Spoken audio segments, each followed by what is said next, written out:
Salam, selamat pagi, salam sejahtera. Eh, Kali ini izinkan saya membagi suatu kedok iblis. Bagaimana kedok iblis dalam menghancurkan kehidupan seorang pria. Jadi izinkan saya membaca suatu referensi dari kejadian Alkitab, yaitu Kejadian bab 39, bagaimana iblis masuk melalui istri Potifar.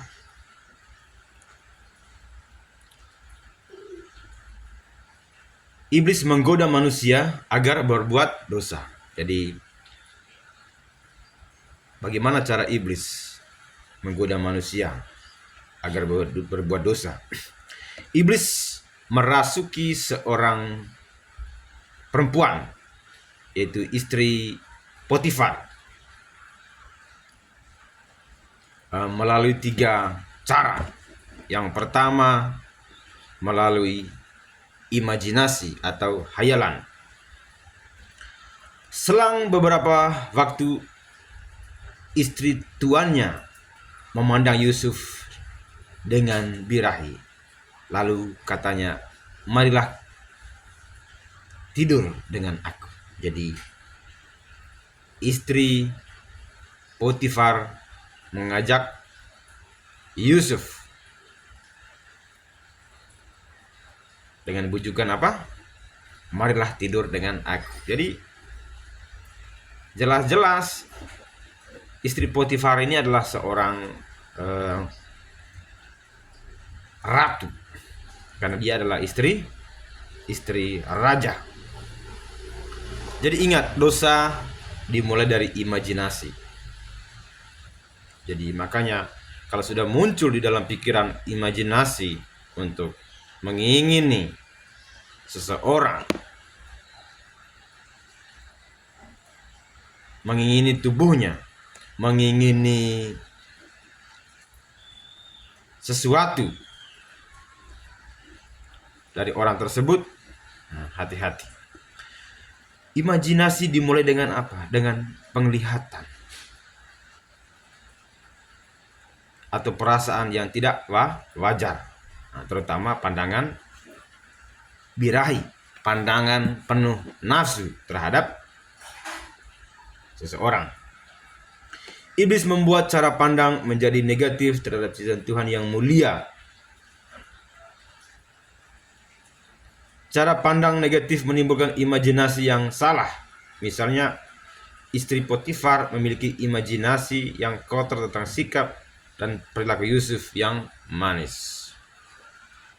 Jadi karena Yusuf ini seorang hamba yang setia, hamba yang ramah, hamba yang manis melayani raja, jadi dikiranya Yusuf ini gampang dirayu. Dosa Hawa juga dimulai dengan imajinasi terhadap buah di Taman Eden.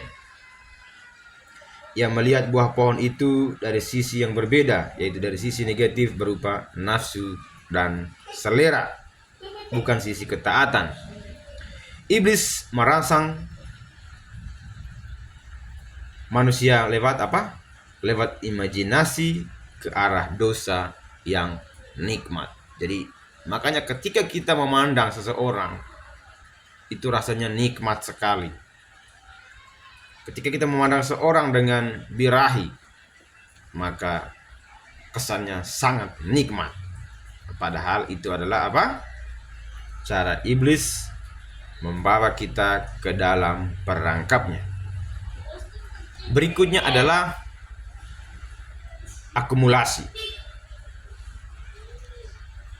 Jadi pengulangan secara teratur. Jadi ini memang senjata setan yang itu bisa membuat kita terhuyung-huyung. Jadi misalnya seseorang itu sangat ganteng, nanti setan itu buat seolah-olah kegantengan seseorang itu berjuta-juta gantengnya. Pokoknya gantengnya itu melebihi siapapun. Nah, itulah cara setan menguasai pikiran manusia dengan apa? Dengan mengulang imajinasi. Walaupun dari hari ke hari perempuan itu membujuk Yusuf. Jadi setiap hari istri Potifar ini membujuk Yusuf. Yusuf tidak mendengarkan bujukannya itu untuk tidur di sisinya dan bersetubuh dengan dia.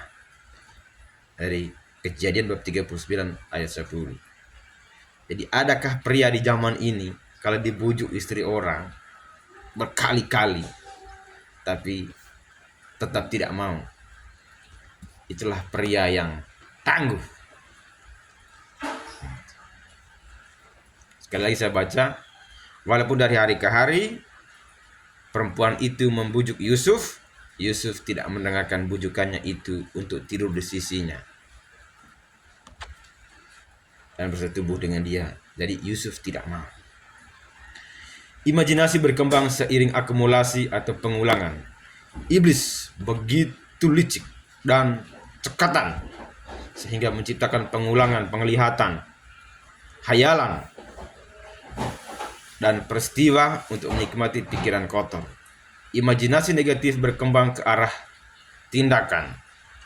Orang yang tidak kuat akan segera jatuh dalam dosa pada tingkatan ini. Kita sangat jarang menemukan orang seperti Yusuf yang mampu menolak bujukan istri Potifar. Jadi makanya kalau kita mau menjadi pria yang selangkah lebih kuat, jadilah seperti Yusuf. Reject the temptation. Menolak godaan atau tawaran untuk menikmati dosa. Terutama dosa ini, dosa seksual.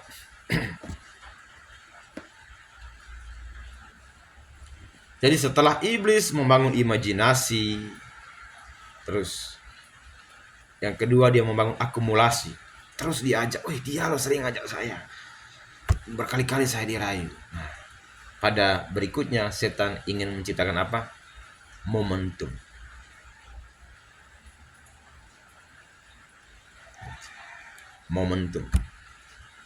Momentum adanya kesempatan atau saat yang tepat untuk melakukan dosa. Pada suatu hari masuklah Yusuf ke dalam rumah untuk melakukan pekerjaannya, sedang dari seisi rumah itu seorang pun tidak ada di rumah. Jadi iblis selalu mengerjakan momentum di saat semuanya di saat semuanya sepi.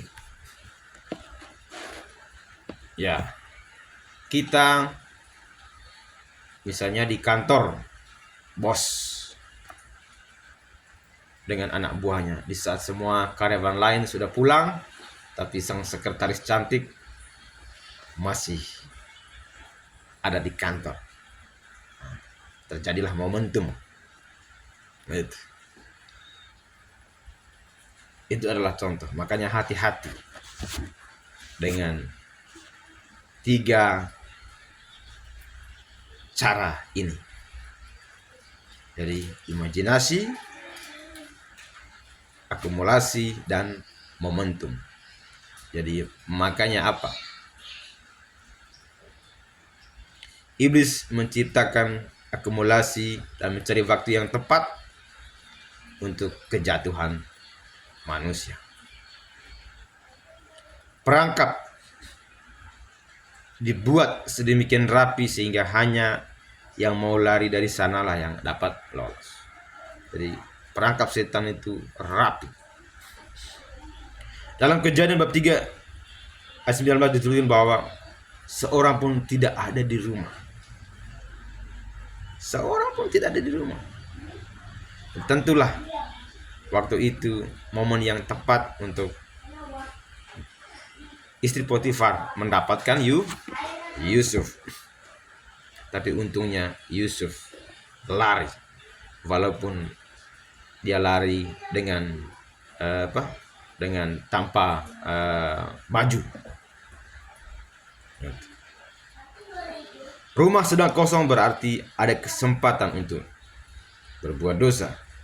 Apalagi sesudah mendengar wanita cantik seperti istri Potifar merengek-rengek dengan manja. Makanya hati-hati kalau wanita merengek-rengek dengan manja. Hati-hati.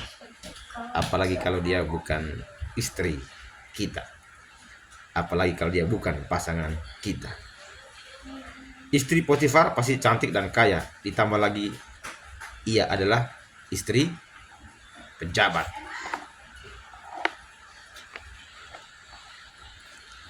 Tawaran dosa itu manis seketika, indah sesaat, tetapi membawa maut. Ya. Sekali lagi saya bacakan, tawaran dosa itu manis seketika, indah sesaat, tapi membawa maut. Hal yang sama telah ditunjukkan iblis kepada Daud ketika ia tidak mau pergi berperang. Daud menganggur dan berjalan-jalan di sotoh rumahnya. Iblis menciptakan momentum untuknya. Daud menikmati pemandangan haram dan selanjutnya jatuh dalam perzinahan yang akibatnya sangat menyedihkan. Jadi itu bisa dibaca di kitab 2 Samuel bab 11 ayat 1-5. Godaan istri Potifar dapat mengenai siapapun tanpa kecuali. Jadi godaan perempuan bisa mengenai siapapun tanpa kecuali. Hanya orang yang bersedia lari dari godaan inilah yang dapat tetap hidup benar. Yusuf lari dari istri Potifar dan tetap hidup berkenan kepada Allah walaupun harus mendapat fitnah manusia. Jadi walaupun kita ini difitnah oleh manusia, disangka-sangka oleh manusia, tapi kalau kita tahu bahwa hidup kita benar di hadapan Allah, itulah yang kita syukuri. Jadi biarlah apa yang dinilai Allah itu yang membuat hati kita bersukacita. Godaan istri Potifar dipakai terutama untuk menghancurkan masa depan orang-orang muda. Jadi godaan perempuan bisa menghancurkan masa depan seseorang. Iblis tahu bahwa Allah mempunyai rencana yang besar untuk Yusuf, calon pemimpin masa depan, sehingga ia mengganjal supaya rencana Tuhan gagal dalam diri Yusuf. Namun Yusuf menang dan menjadi pemimpin yang berhasil. Makanya ciri-ciri bahwa kita akan dipakai untuk tujuan-tujuan yang mulia dan besar, ya, hitung godaan Anda. Iblis ingin menaruh kita, ingin mengganjal kita godaan. Agar apa? Agar kita tidak melakukan pekerjaan yang Tuhan sudah sediakan di masa depan. Karena kalau hidup kita hari ini, kita hidup dalam dosa, menikmati dosa, diikat oleh dosa, ya otomatis kita tidak bisa melakukan rencana besar yang Allah sudah sediakan. Namun Yusuf menang dan menjadi pemimpin yang berhasil. Makanya kita harus tolak semua rencana-rencana iblis dalam hidup kita agar kita hidup berkemenangan. Sebaliknya Daud gagal dan Allah sangat sedih dengan kegagalannya. Allah terpaksa harus menyampaikan konsekuensi atas dosa Daud, yaitu pedang tidak akan menyingkir dari keturunannya sampai selama-lamanya. Bahkan anak hasil perzinahannya meninggal. Jadi makanya saya pernah berkata bahwa dampak dari perzinahan adalah adanya kehilangan anak. Anak-anak Daud saling membunuh dan pemberitaannya diwarnai dengan pertumpahan darah. Itu jadi makanya keturunan kita, keluarga kita yang beristri 2, beristri 3, poligami, kawin cerai, pasti diwarnai dengan apa? Pertengkaran demi pertengkaran, perselisihan demi perselisihan, percecokan demi percecokan.